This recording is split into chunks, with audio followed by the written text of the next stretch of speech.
Good morning mga ka-baby. Eto at nagluluto tayo nga ng ulam. Maghahanda ako ng pang-ulam dahil may bagyo ngayon, malakas daw ito. Dito muna tayo sa bahay. Tamang luto na muna tayo ng iuulam.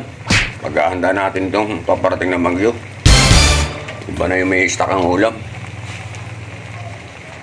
Hindi, bebe! Ano Oh, ba? Niluluto mo?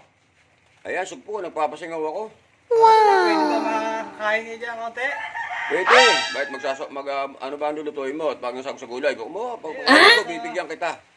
Lalo ka sa munggo, masarap yan. Oh, sino pa bibigyan mo? Bigyan mo na rin. Baka ano niya magsabi, ikaw na magbigay. Tayo ang bibigyan, hanggat may bibigay. Yung tatamaan na nito taabutin. Pero magluluto pa ulit ako pagkatapos nito at ikaw, total, bagi naman ngayon. Adi tayo makapagbahagi man lang sa kanilang kahit kaunting pang-ulam, pansahog sa gulay. Ano sa'yo, bebe? Di pa, bago lahat ito nakakulo, kasi pasingaw ito, may tubig-tubig pa.